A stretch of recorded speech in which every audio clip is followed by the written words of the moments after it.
De projection, je calcule dans ma tête, et ce 7e long métrage pour la compétition internationale. Je vais répéter le laïus que je fais à chaque fois. C'est vous, le public, qui décidez qui est le grand prix du festival. Vous pourrez voter en sortant, on vous expliquera à ce moment-là. Il y a aussi le jury des lectrices et des lecteurs de Mad Movies qui sont présents dans la salle, je les salue, et le jury Ciné Plus Frisson. Je vais parler vite fait de Moongardon avant de faire venir sur scène le réalisateur et le chef opérateur. Ce n'est pas une première française. Le film a été montré avant à l'Étrange Festival en septembre. Peut-être que certains l'ont vu là-bas et ont voulu le revoir ici aujourd'hui. C'est un film qui a été montré pour la première fois l'année dernière dans des festivals. Pas beaucoup, du coup moi j'étais passé un peu à côté. Et quand j'ai découvert au Festival de Sitges, ça a été vraiment une grosse claque dans la tronche. Donc je me suis dit, ok, il est déjà passé à l'Étrange Festival, mais c'est pas grave, j'ai envie de le montrer au public du PIFFF. Et donc le voici aujourd'hui. Le film n'a pas de distributeur pour la France, j'espère que ce sera le cas à un moment donné ou à un autre. En tout cas, vous aurez la chance de le voir aujourd'hui sur un écran de cinéma, ce qui est plutôt appréciable. Et sans plus tarder, je vous demande d'applaudir très fort Ryan Stephen Harris et Kevin James Barry.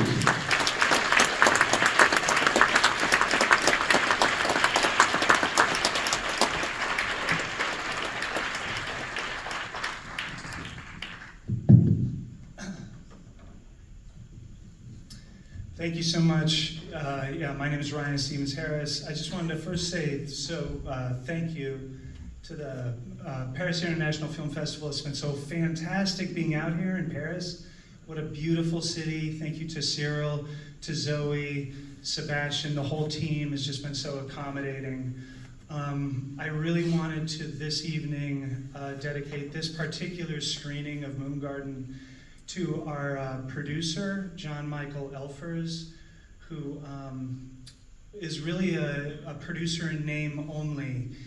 There's only one puppeteer credited on this film, and we're really reliant on practical effects, puppets, stop motion, just all these different techniques we were utilizing, and he was always the one that I would rely on to help us execute those effects, whether it was something with fishing line or string or puppeteering a bust.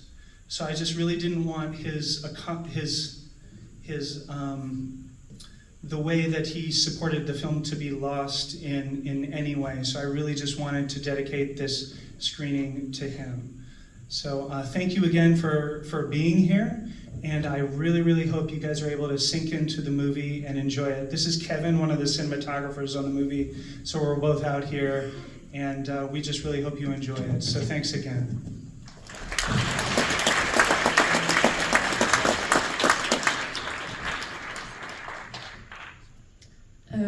Bonjour, merci à tous d'être venus. Et merci beaucoup au PIFFF de nous accueillir. C'est génial d'être ici à Paris, ville sublime. Et un grand merci en particulier à Cyril, Zoé et Sébastien, à toute l'équipe qui ont été géniaux dans leur accueil. J'aimerais dédier la projection aujourd'hui à notre producteur John Michael Elfers, qui n'était pas qu'un producteur, il a fait de nombreuses choses. On avait une seule personne comme marionnettiste pour le film. Et on a utilisé quasiment exclusivement des effets spéciaux mécaniques, notamment du stop motion. Et il était toujours là en soutien sur les marionnettes, sur comment utiliser les ficelles. Donc voilà, je veux lui rendre hommage dans toutes les manières où il a soutenu le film, et pas seulement en tant que producteur. Alors merci beaucoup d'être là, et j'espère que vous allez vraiment pouvoir apprécier le film. Et je vous présente également Kevin James Barry, chef op. Et merci encore. Thank you, Barry. Et reviendrons après la séance pour une session de Q&A. Merci à vous. Parfait. Excusez pour ce contretemps. Donc je vous demande d'appeler très très fort Ryan Stephen Harris et Kevin James Barry qui vont répondre à toutes vos questions.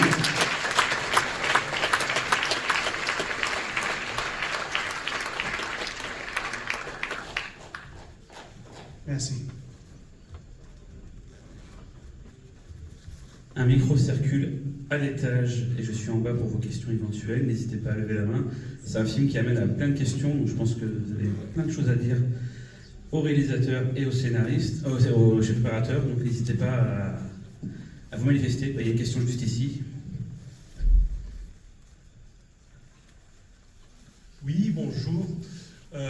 Comment votre actrice principale a-t-elle vécu le tournage et quelle était sa perception et son degré de compréhension de ce qu'elle tournait?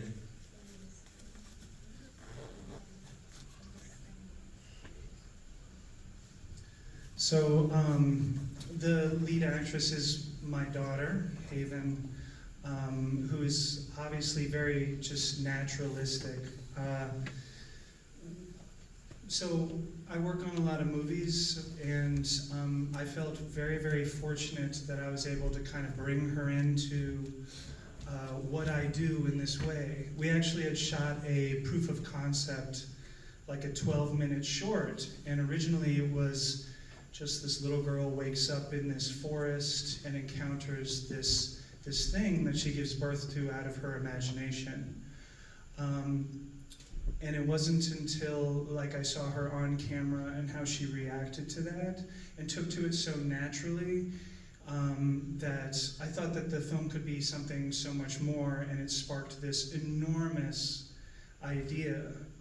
And so we would build these sets and invite her out, and she would come and just interact with these things, and she really just fell into it. It was a rewarding experience, at least for me, because I was able to make this thing with her, and it'll be this thing that we always have. I often get asked about the times that were most difficult for her, and easily it was the hospital scenes where she just had to lie there and not react while people were in the hospital room talking about her. So believe it or not, it wasn't the nightmare stuff or the teeth character, because she knew the actress so well, Morgana Ignis, who plays Teeth.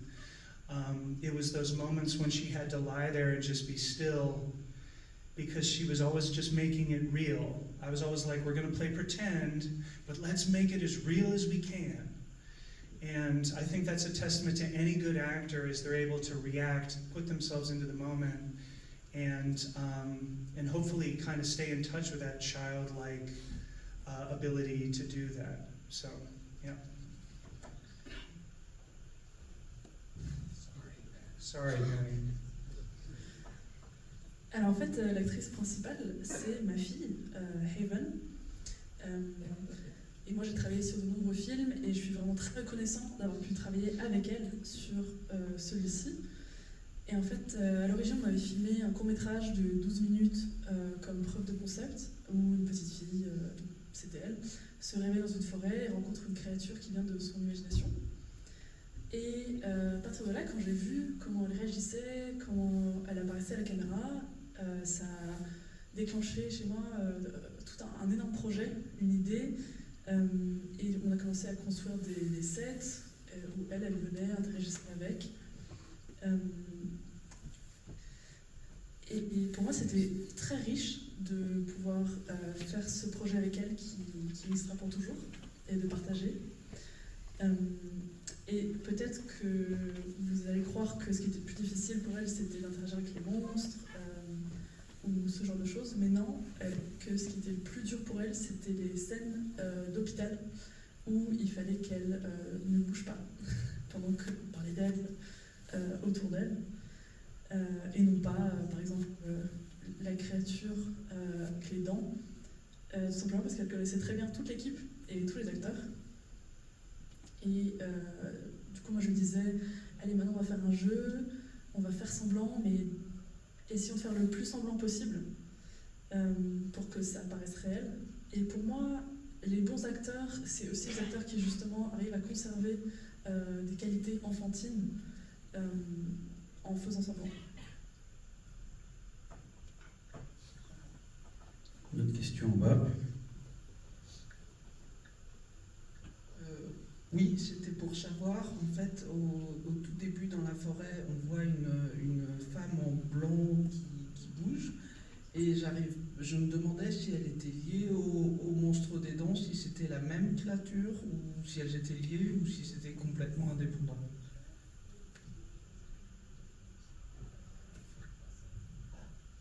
I always thought of the Mud Witch character that comes out of the ground there to be the entrance to this dream world that Emma, the lead character, then enters. So I almost feel like she is the entrance or the gatekeeper to the ultimate world that Emma finds herself sinking into. So no, two totally different characters, but one that's born out of the earth that is the overseer of the entrance to this place.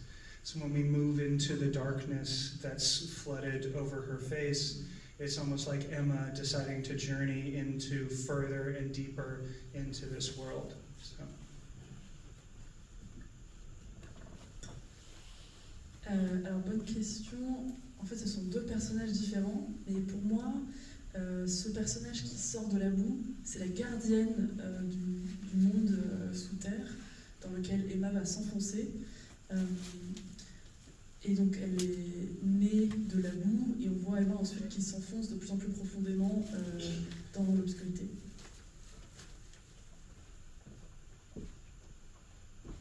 Il y a une question ici. Bonjour, vous avez tourné en pellicule, il me semble. Est-ce que, ce qui est assez peu courant de nos jours, est-ce que vous pouvez en parler un peu, surtout qu'il y a le directeur de la photo avec vous?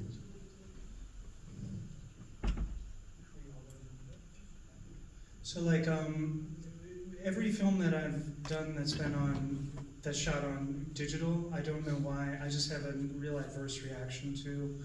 I just feel like it steals a lot of the magic and the mystery, for me at least. So shooting on film was never a question. I always wanted to do that, and hopefully we'll continue to do that, just because it keeps this magic box, the light show, the magic show. I feel like it really retains that for me, and it's ultimately why I want to make movies. We also shoot in a very formalist way, which lends itself to that kind of filmmaking. So.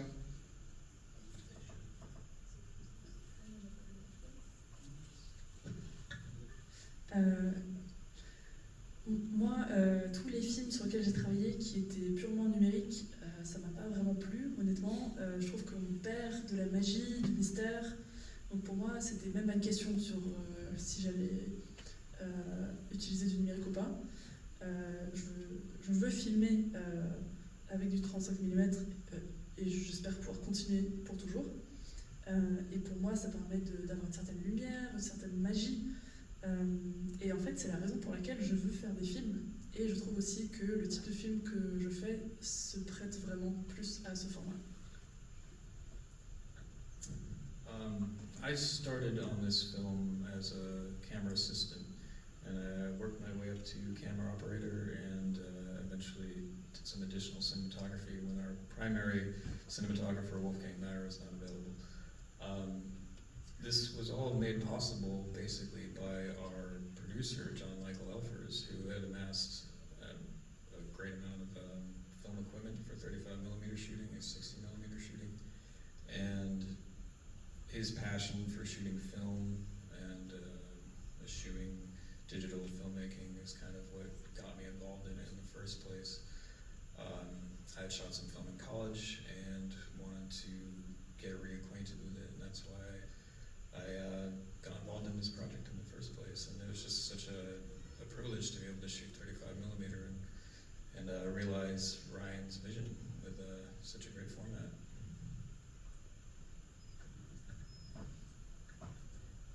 Alors moi j'ai commencé sur ce projet en tant qu'assistant caméraman, et puis je suis passée opérateur de caméra, et notamment pour travailler de manière plus proche avec Wolfgang Meyer, le chef-op d'origine.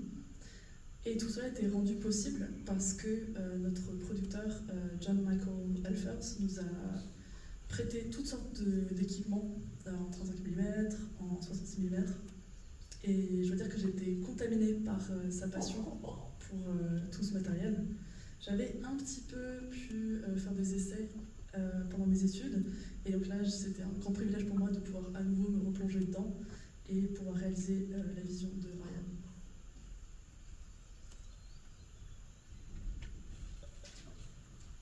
Une question en bas.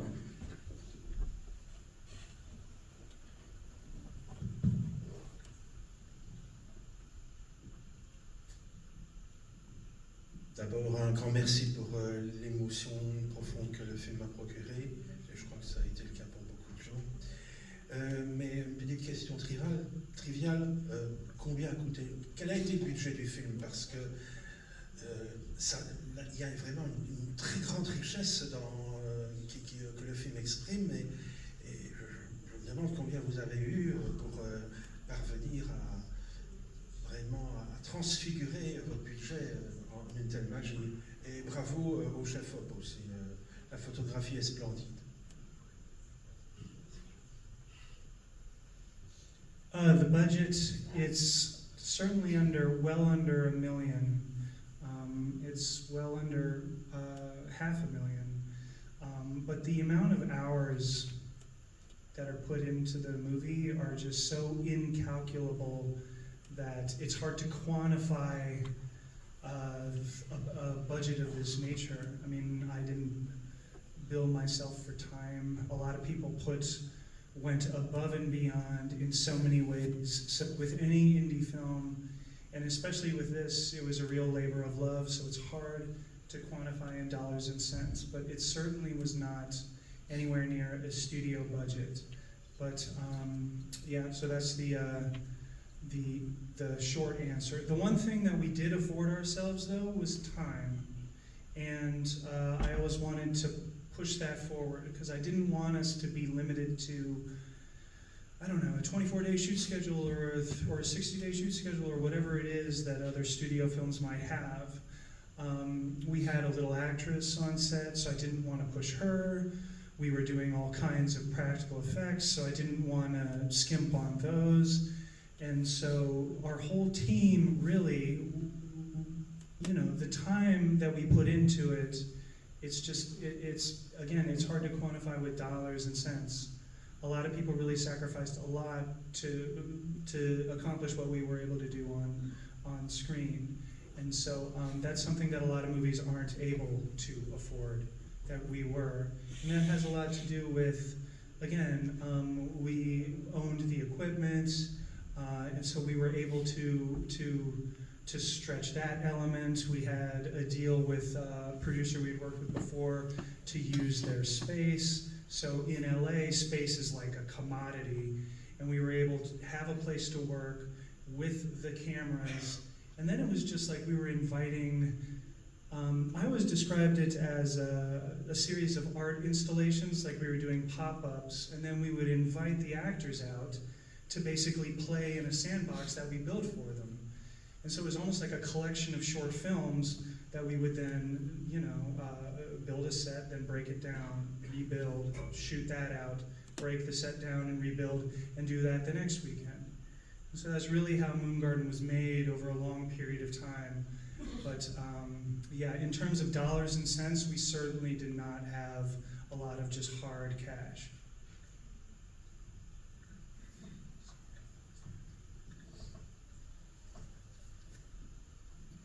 Alors le budget, la réponse courte, c'est que le budget était moins d'un demi-million de dollars.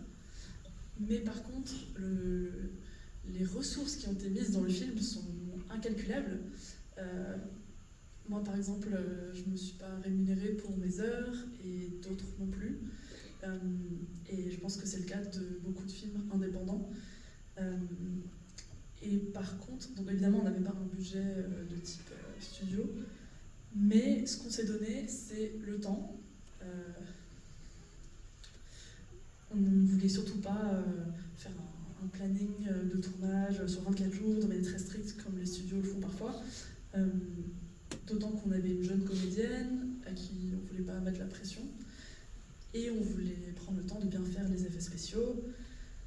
Donc un très grand nombre d'heures ont été dépensées, qui sont difficiles à quantifier. Et beaucoup de membres de l'équipe ont sacrifié beaucoup pour ce film. Et ça, c'est aussi un luxe que les films de studio ne peuvent pas se permettre, parfois. Ensuite, on a eu d'autres conditions favorables. On était propriétaire de notre propre matériel, donc on a pu vraiment l'exploiter à fond. On avait aussi un accord spécial pour pouvoir utiliser un espace à Los Angeles, ce qui peut coûter cher là-bas. Donc on avait un espace de travail, voilà, on créait des sets. Moi, j'appellerais ça presque des petites installations d'art avec des performances. Et donc les acteurs venaient, et puis ensuite la semaine d'après, on déconstruisait le set pour en construire un autre, pour pouvoir filmer le week-end. Voilà. Mais en tout cas, on n'avait pas beaucoup de liquide, mais tout le reste, oui. On va pas plus prendre de questions, il faut qu'on rentre la salle parce que la prochaine séance va démarrer. Bon, je voudrais remercier du coup le réalisateur et le opérateur de venir. Merci.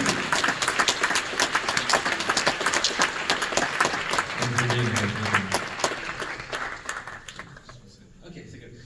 Merci à tous.